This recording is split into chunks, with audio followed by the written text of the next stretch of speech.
There's a multi-billion-dollar business and industry out there built on one very specific belief.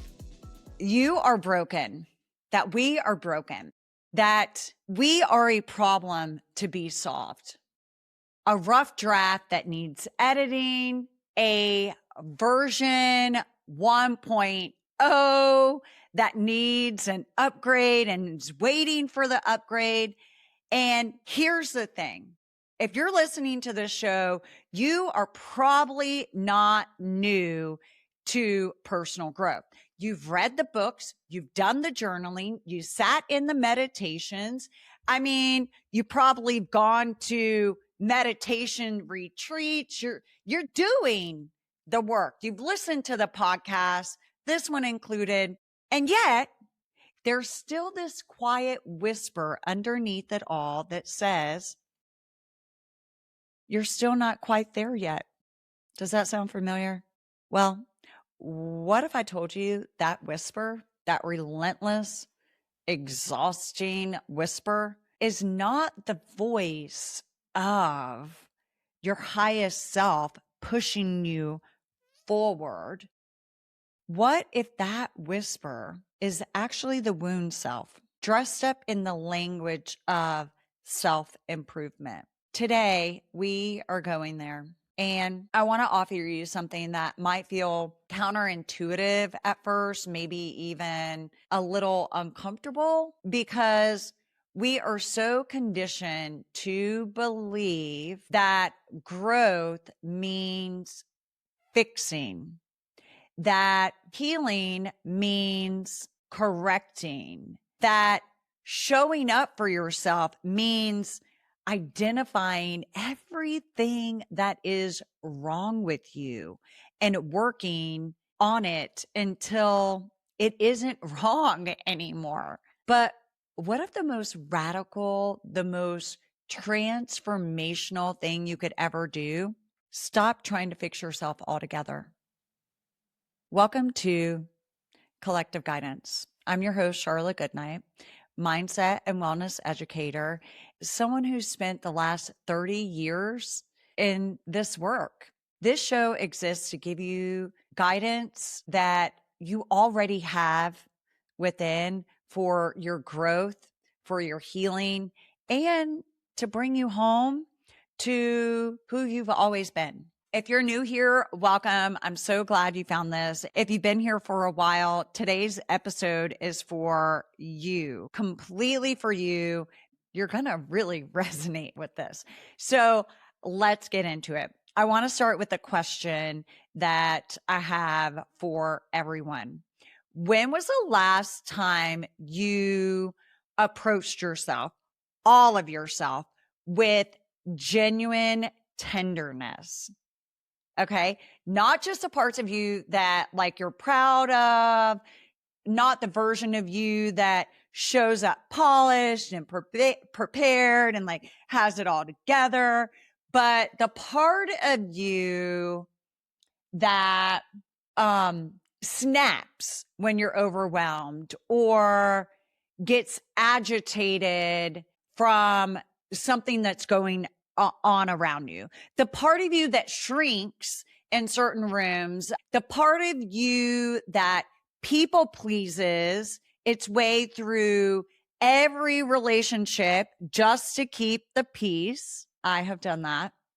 The part of you that scrolls at midnight because you just can't quiet your mind down. And the part that still, after all of the work you have done on yourself, after all that you have been through and experienced, sometimes whispers, you're not enough. Well, when was the last time you looked at yourself and said, I love you. I see you. I'm not going anywhere. We're on this journey together. And I love you. And I think you're fucking awesome. For most of us, the answer is never, or it is at least not recently, because we've been taught by culture, by the wellness industry, by decades of self help, that those parts are the problem, that those are exactly the parts we need to identify, challenge, reframe, and ultimately we need to eliminate and abolish from our life. And we call that doing the work. But actually, without us even realizing it, it becomes something else entirely. It becomes this war that we have going on inside of us that is constantly judging, not being nice to ourselves. And the truth is, it is very exhausting. It is very exhausting to constantly be in a struggle against ourselves and be at war with ourselves. In the last episode, I had a therapist, an embodied coach, and a spiritual guide named Lori. And she said something in our conversation that I have not been able to stop thinking about.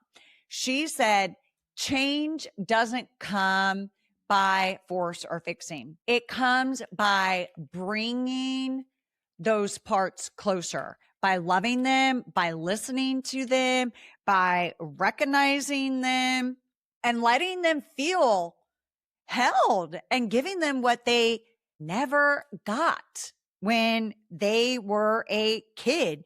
Because a lot of the things that we have going on with us totally comes from our childhood.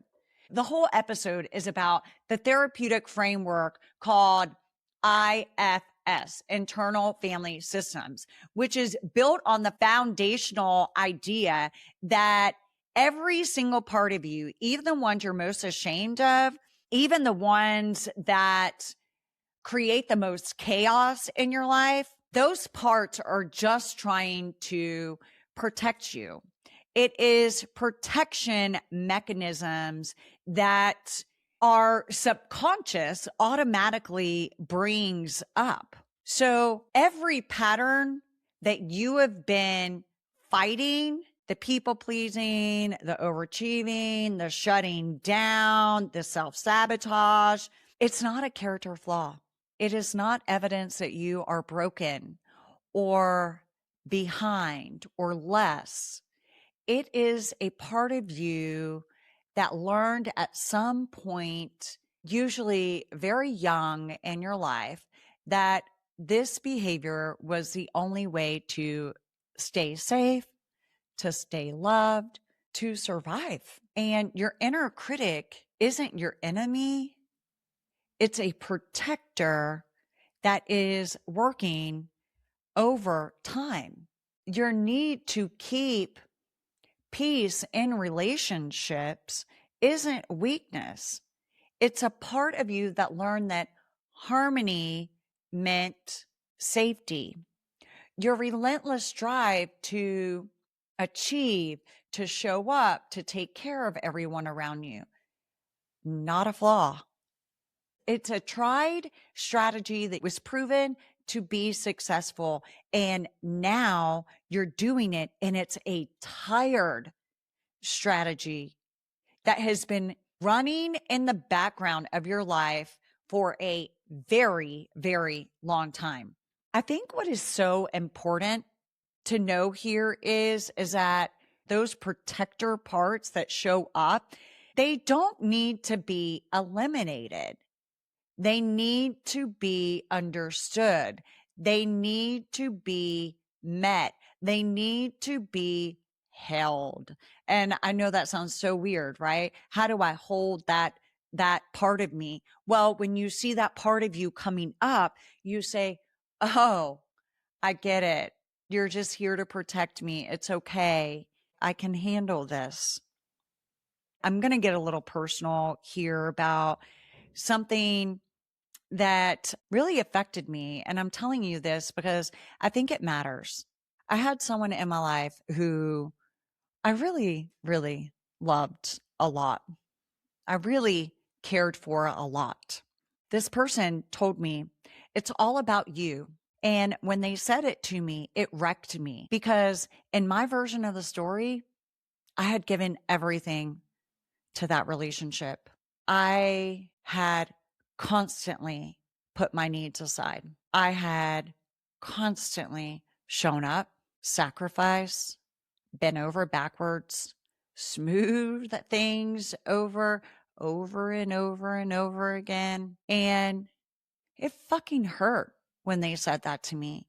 My ego jumped in and it really, really hurts.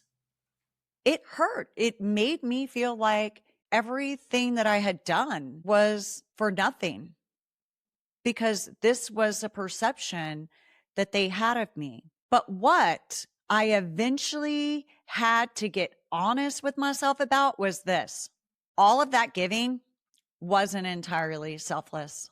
Underneath it was a part of me that needed harmony, needed everyone around me to be okay so that I could be okay, so that the relationship that I had built wouldn't rupture, so that the people around me would feel harmony. And what I learned was that was my protector doing what it always had done, working so hard to keep me safe.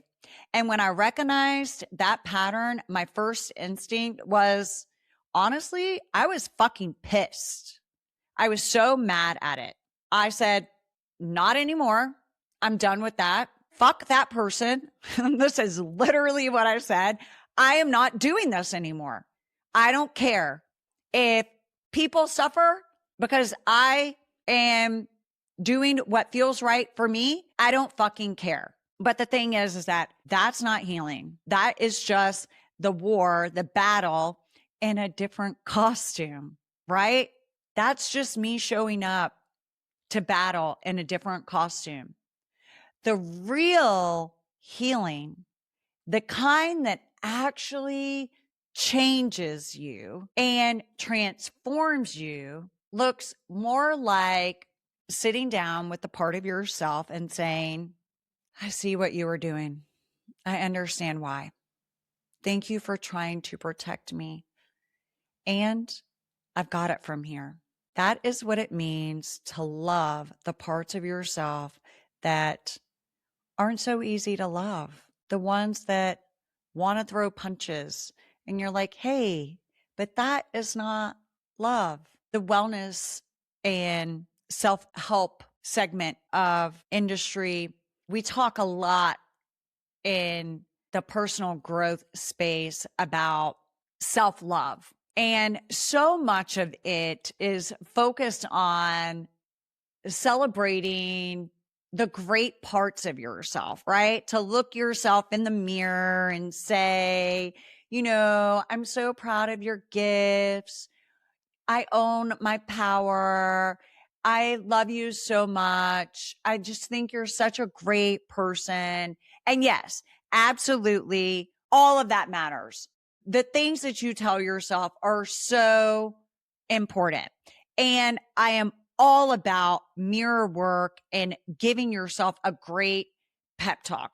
But I want you to know self-love that only extends to the parts that are easy to love isn't really self-love. It's selective acceptance. And the parts of you that don't make the highlight reel, that feel less than, or they feel the rejection, those parts of you that feels the sadness, it doesn't go away and they just go underground and they work harder. True wholeness, I think the kind that where you actually feel peace in your own skin requires you to love the shitty parts of you too. The one that makes mistakes and says, hey, you made a mistake.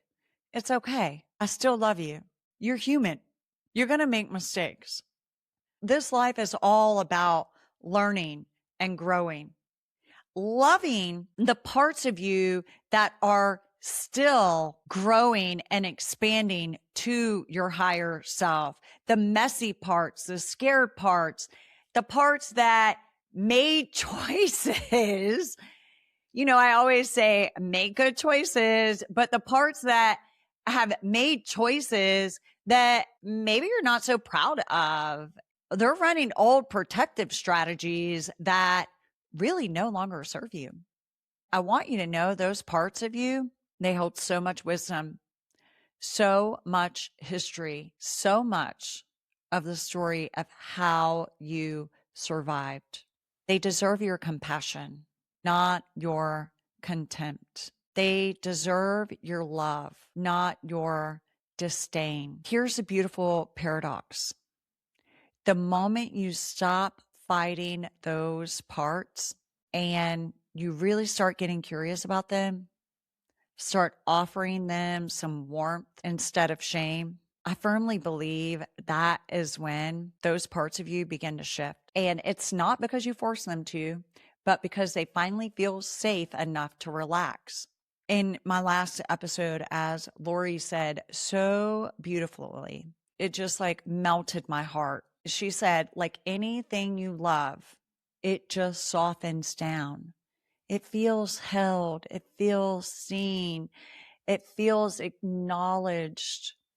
And by virtue, because of that, change happens. So here's what I want to leave you with today. The next time you notice one of your patterns showing up, the people pleasing, the shrinking, the over giving, the inner critic running at full volume, instead of immediately going to war with it, try something different. Get a little curious. Ask, what is this part of me trying to protect me from? Feel that in your body. Just feel it in your body.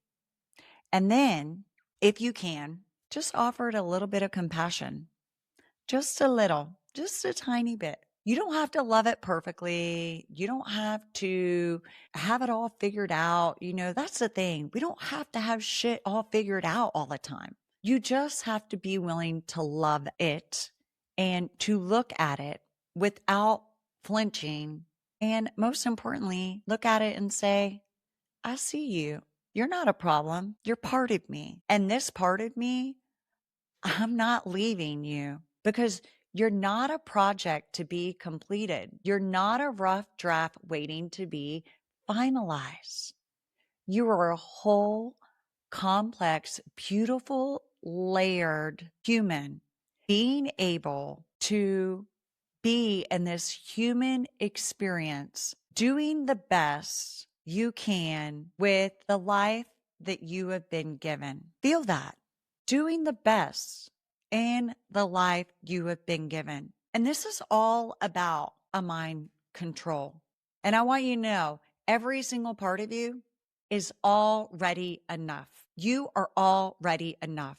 Thank you so much for joining me today. Until next time, keep growing, keep remembering, keep feeling, keep showing up for yourself. And something I like to do at the end of the day is I like to just have a little bit of a little self-reflection. How did I do today? What can I do better tomorrow? What was my biggest win today? Remember, you can keep coming home to yourself at any time. My challenge to you is look in the mirror today and tell yourself how much you love yourself. All of yourself. Every single bit of yourself. I love you guys. I hope that this episode resonated. If it does, hit the like button, subscribe, share it with a friend. All of it would mean the world. It is our job to come back home to ourselves and just love ourselves for all that we are. You are enough. Thank you so much. Have a beautiful rest of your day.